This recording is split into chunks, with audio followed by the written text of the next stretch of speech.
ይሄ ወንጌል ወደ ምድራችን ሲገባ የብዙዎቻችን ታሪክ የቀየረ የወላይታን ስም ዛሬ ወላይታ የሚባል እንደ ብሔር እንድንቆም አቅምና ጉልበት ይሆነን በሄድንበት መንገድ ሁሉ የመራን አቅምና ጉልበት ሆኖ ከፊት እንድንወጣ ከወላይታ አልፈን በኢትዮጵያ ደረጃ ላይ ስማችን እንዲጠራ ያደረገው ትልቁ ወንጌል ይሄ የሰራው ስራ ነው። መጽሐፍ ቅዱስ የሰው ልጅ መንፈሳዊ ሕይወት የሚመራ መብራት ነው። ዛሬ ግን ይህ መብራት በወላይትኛ ቋንቋ በሙሉ ሲደርስ ለወላይታ ሕዝብ ከፍተኛ የመንፈሳዊ የባህላዊና የቋንቋ እሴት ያለው ታሪካዊ ስጦታ ነው። ቋንቋ የመግባቢያ መሳሪያ ብቻ አይደለም። የሕዝብ ማንነት፣ ታሪክ፣ ጥበብ፣ ባህልና እሴት የሚተላለፍበት መሰረት ነው። ስለዚህ የእግዚአብሔር ቃል በእናት ቋንቋችን በወላይትኛ መቅረቡ ለመንፈሳዊ እድገት ብቻ ሳይሆን ለቋንቋችን እድገትና ለማንነታችን ጥበቃም ትልቅ አስተዋጽኦ አለው። ይህ ታላቅ ስራ የብዙ ሰዎች ድካም ውጤት ነው። ስለዚህ በዚህ አጋጣሚ የትርጉም ቡድኑን፣ የቋንቋ ምሁራንን፣ የቤተክርስቲያን መሪዎችና የድጋፍ ድርጅቶችን ለዚህ ስራ የጸለዩትን በገንዘብ በጊዜና በጉልበት የደገፉትን ሁሉ በወላይታ ሶዶ ከተማ አስተዳደር ስም ከልብ የመነጨ ምስጋና አቀርባለሁ። መጽሐፍ ቅዱስ ጅምር አካባቢ የተወሰኑ የመጽሐፍ ቅዱስ ክፍሎች ተተርጉመው ያኔ ጎፋ ማርቆሲያ ይላሉ ትንሽ ክፍል ከአዲስ ኪዳን ተተርጉሞ ይጠቀሙ ነበር። በኋላ ላይ እዚህ የምናያቸው ዶክተር ብሩስ አድምስና ባለቤቱ ለ33 ዓመታት ያክል ወላይታ ላይ ቆይቶ መጀመሪያ የአዲስ ኪዳን ክፍል ቀጥሎም ደግሞ የብሉይ ኪዳን ክፍል በማተም በመተርጎም ለምንባብ አብቅተዋል። እነሆ ሙሉ በሙሉ የመጽሐፍ ቅዱስ ተተርጉሞ ለአገልግሎት ከበቃ 23 ዓመታት አልፏል። ያኔ መጽሐፍ ቅዱስ ከታተመ በኋላ ዳግም አልታተመም። እንግዲህ ዶክተሩም በእርጅና ወደ ሀገራቸው ከቤተሰቡ ጋር ሄዱ። እዛው መርሳቸው አረፉ። ባለቤቱ በሕይወት አሉ። መረጃም አልነበረም ዳግም እንደገና ለማተም። ነገር ግን በወላይታ ቀጠና ቃለ ሕይወት ቤተክርስቲያን ስም በራስም ስም በዚህ ጉባኤም ስም ጸሐፊዎቻችንን ጌታ ይባርካችሁ ልላቸው ላመሰግናቸው እፈልጋለሁ። ጉባኤው ላመሰግናቸው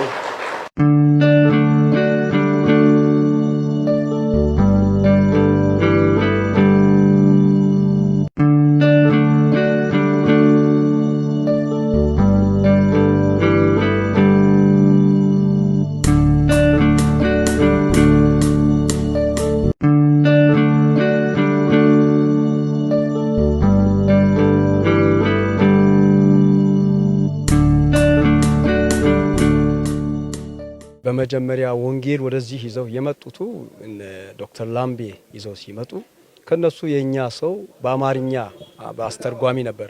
እነሱ በእንግሊዘኛ ይናገራሉ። መሃል አስተርጓሚ በአማርኛ ከሱ በታች ደግሞ በወላይትኛ ተተርጉሞላቸው ነበር። አሁን በሚገርም ሁኔታ እግዚአብሔር አምላክ ሲረዳን አያቶቻችን ይህንን የሕይወትን ቃል ሰበኩ። መጽሐፍ ቅዱስ ሲናገር ሕይወት የሚገኝበትን መዳን በቃ ሕይወት የሚገኝበትን መዳን ያለበትን የሕይወት መጽሐፍ ከታናሽነት ጀምረህ አውቀሃል ይላል እና እግዚአብሔር አሳወቃቸው። ያንን የሕይወት ቃል ገለጡልን። እነሱ ይገርማል ጅማሬ ላይ ይህንን መጽሐፍ ሲቀበሉ በአማርኛ ነበር። በአማርኛ የመጀመሪያ ጥቅስ የሚማሩት ጥቅስ ይማሩ የነበሩት ጥቅስ ምን የሚል ነው? ዮሐንስ ወንጌል 1:1 ነው። በመጀመሪያ ቃል ነበረ፣ ቃልም በእግዚአብሔር ዘንድ ነበር፣ ሁሉም በእርሱ ሆነ የሚለው ነው። ይህንን ግን እኛ አሁን ዛሬ እግዚአብሔር ረድቶን በእንግሊዝኛ እናስተምራለን። in the beginning was the word was with God, the word was God ብለን ነው የምናስተምረው። በግሪክ ቋንቋ ማስተምራለሁኝና እግዚአብሔርን ቃል ኤናርኬ ሄን ሆሎጎስ ካይ ፕሮስቶን ቲዮን እያልን ነው የምናስተምረው። እንግዲህ ተመልከቱ አባቶቻችን በቋንቋቸው እጅግ በጣም በሚገርም ሁኔታ የሰበኩትን ቃል ለአካባቢያችን፣ ለሰፈራችን፣ ለሀገራችን to the whole continent የጌታን ቃል እንድንናገር ዛሬ በእነሱ የጀመረው የወንጌል እሳት ተቀጣጥሎ እኛ ጋር ደርሷል። እግዚአብሔር ፈቅዶ በእኛ ወላይታ ኢቫንጀሊካል ሴሚናሪ እኔ አካዳሚክ ዲን ነኝ። እግዚአብሔር ረድቶን ብዙዎችን በዚህ የእውነት ወንጌል ተደራሽ አድርገን እያገለገልን እንገኛለን። እግዚአብሔርን ስለ ምድራችን አሁን ደግሞ ተተርጉሞ ስለመጣው ጌሻ መጣፋ ደስታዬ ታላቅ ነው። እግዚአብሔር አምላክ የተባረከ ይሁን። ወደ ወላይታ ምድር ከመጣ 98 ዓመት አስቆጥሯል። ይሄ የእግዚአብሔር ቃል ብርሃን የሆነው ወደ ምድራችን ከመጣ በኋላ መርገማችን ሁሉ ተሰብሯል። ጨለማችን በራ፣ ታሪካችን ተቀየረ። ምድራችን ይሄ ወንጌል ወደዚህ ምድር ሲገባ እንደዚህ አልነበረም። በ98 ዓመታት ውስጥ የእግዚአብሔር ቃል የሆነው ሕያው መጽሐፍ ቅዱስ ታሪካችንን ሙሉ በሙሉ ቀየረው። አባቶቻችን ያኔ በዚህ አይነት አዳራሽ አልነበሩም። የዚህ አይነት ሲስተም አልነበረም። እንደዚህ ያለ ውበት አልነበርንም። እግዚአብሔር ግን በዚህ ወንጌል ለወጠን፣ ቀየረን። ክብር ሁሉ ለእግዚአብሔር ይሁን።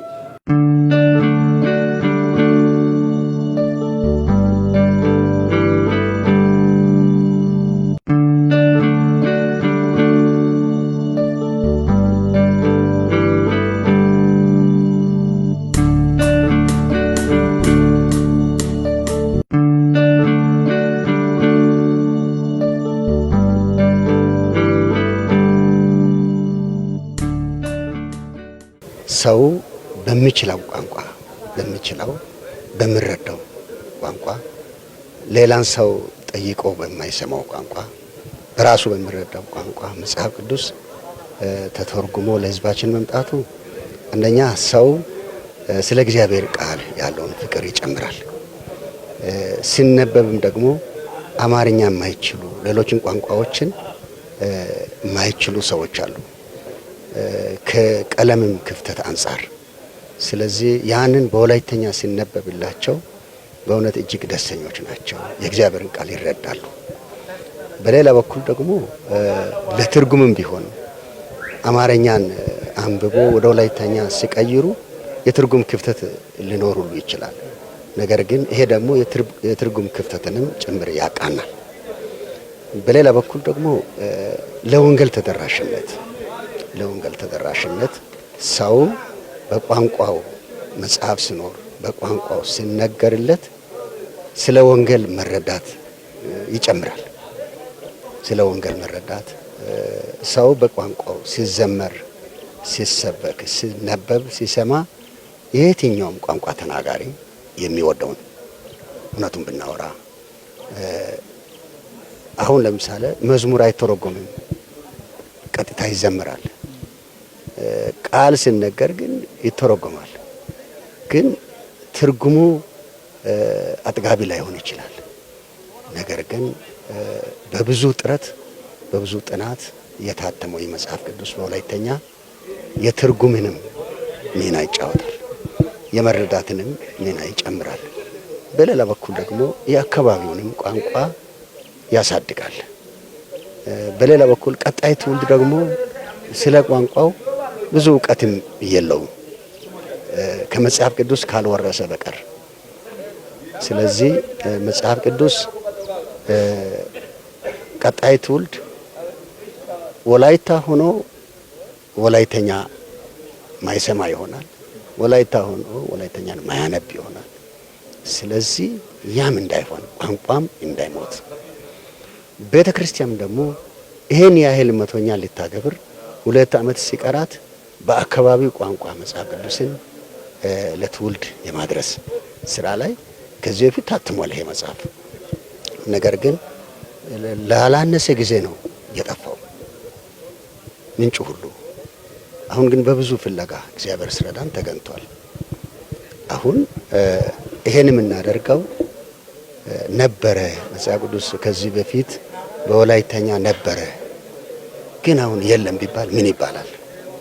መጽሐፍ ቅዱስ ነበረ የለም ደግሞ አሁን ቢባል ምን አይነት ምርት ነው የሚሆነው? ምን አይነት ዕቃ አይነት ነው የሚሆነው? የእግዚአብሔር ቃል ከሆነ ያኔ ከነበረ አሁንስ ደግሞ መኖር ምን ይከለክለዋል በሚል እንዲኖር ጥረት ተደርጓል። ይሄ በብዙ አቅጣጫ ጠቃሚ ነው። ለማንበብም ለመስማትም በዚያ ለመዘመርም የቋንቋ ፍቅርም የመጽሐፍ ቅዱስ ፍቅርም ይይዘናልና ይሄ ማለት እኔ እንደሚገባኝ ከሆነ አቅም ከፈቀደና ድጋፍም ከተገኘ በሁሉም ቋንቋ በኢትዮጵያ ውስጥ መጽሐፍ ቅዱስ ብተረጎምና ሰው በቋንቋው የሚሰማበት እድል ቢኖረው ወንጌል ከደረሰበት በላይ ይፈጥናል። መጽሐፍ ቅዱስ በወላይትኛ ቋንቋ ጌሻ መጣፋ ተብሎ ተተርጉሞ የነበረው መጽሐፍ ቅዱስ አገልግሎት ሲሰጥ ቆይቶ ለተወሰነ ጊዜ አሁን እንደሰማነው ጠፍቶ ነበረ። ኮፒዎች አዲስ ህትመት አልነበረም። ያንን ደግሞ እግዚአብሔር ረድቷቸው እዚህ ያሉ መሪዎች እንደገና መጽሐፍ ቅዱሱ ታትሞ በመውጣቱ ምክንያት በተዘጋጀው በዓል ላይ በመገኘቴ በጣም ደስተኛ ነኝ። የእግዚአብሔር ቃል የሰዎችን እግዚአብሔር ለኛ ያለው መልእክት የምንረዳበት ነው። ቋንቋውን በደንብ ስንረዳ እግዚአብሔርን መልእክት እንረዳለን። እግዚአብሔርም ቃሉን ሲሰጥ በቋንቋ ነው መጽሐፍ ቅዱስ ወደኛ የመጣው። ስለዚህ ሰዎች በሚገባቸው በእናት ቋንቋቸው የእግዚአብሔርን ቃል ለማስተላለፍ የሚደክሙ ሰዎች አሉ። በዓለም ዙሪያ ስራ ይሰራል። እኔ በጣም አመሰግናለሁ ዶክተር ብሩስ እና ባለቤታቸው መጽሐፍ ቅዱስን ለ30 ምናምን ዓመት በዚህ አካባቢ ኖረው አጥንተው ቋንቋውን የእግዚአብሔር ቃል በወላይትኛ ቋንቋ ለህዝቡ እንዲደርስ በልብ ቋንቋው እንዲደርስ ማድረጋቸው ትልቅ ስራ ነው። ያ ስራ ደግሞ ሞቶ እንዳይቀር አሁን እንደገና ተነስቶ ለህዝቡ ሁሉ እንዲደርስ በመደረጉ በዚህ በመካፈሌ በጣም ደስተኛ ነኝ። እንግዲህ የእግዚአብሔር ቃል እንዲለውጥ መነበብ አለበት፣ መሰበክ አለበት። ሲነበብና ሲሰበክ ደግሞ በእናት ቋንቋ በሚገባን በልባችን ባደግንበት ቋንቋ ሲሆን ይበልጥ አቅም ይኖረዋልና ይበልጥ ትርጉም ይሰጣል።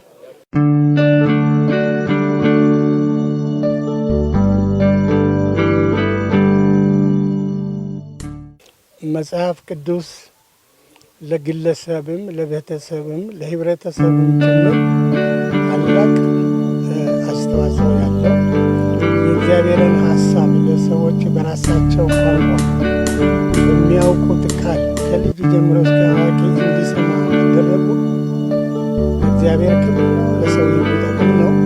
ትልቅ አስተዋጽኦ ከሚያደርጉበት አንዱ የህይወትን ደስታ ይሰጣል።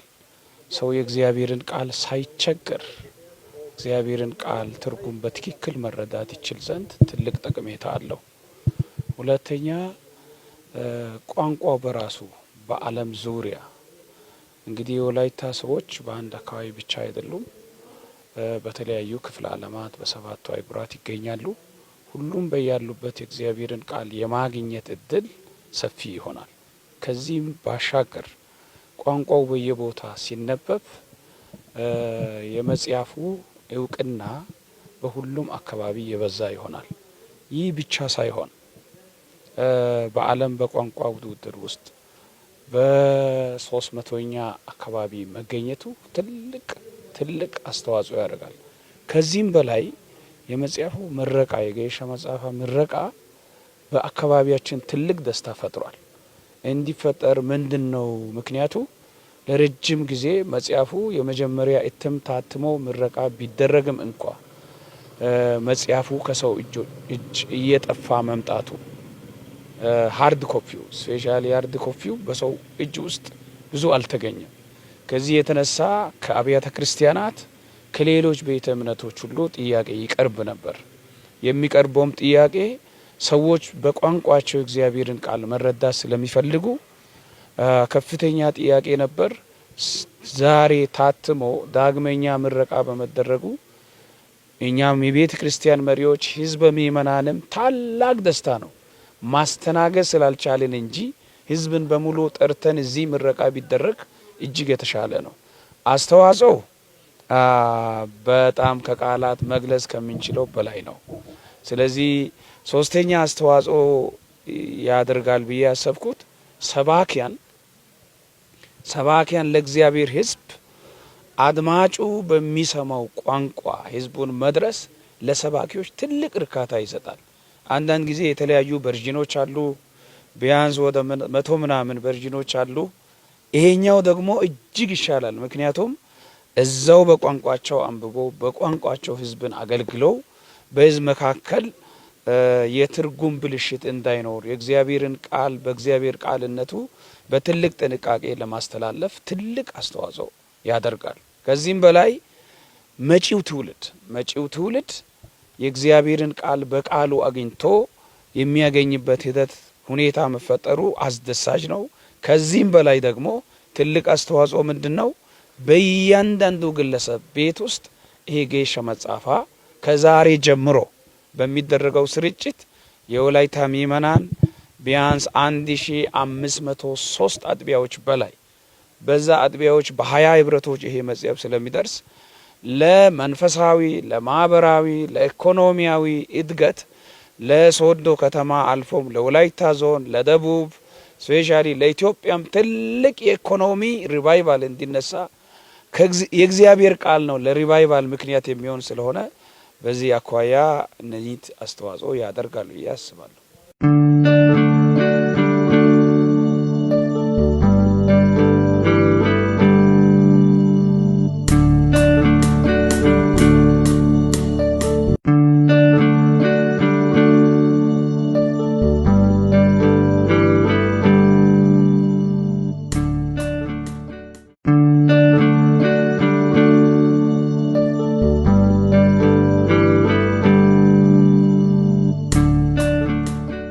ስለዚህ እኔ በዚህ አጋጣሚ ደስታዬንም እየገለጽኩ አደራ ማለት የምፈልገው ይሄን መጽሐፍ ቅዱስ በጣም ብዙ በወላይታና በዙሪያው ባሉ ወላይትኛን የሚያውቁ ሰዎች ሁሉ ይሄን መጽሐፍ ቅዱስ እንዲገዙ፣ እንዲጠቀሙ፣ እንዲያነቡት ይሄ በእናት ቋንቋ የተጻፈውን ቃል አንብበው የልባቸውን የሚናገሩበት ቋንቋ ቃሉ በዛ ስለመጣ የልብ ለውጥ እንዲያመጣ ነው።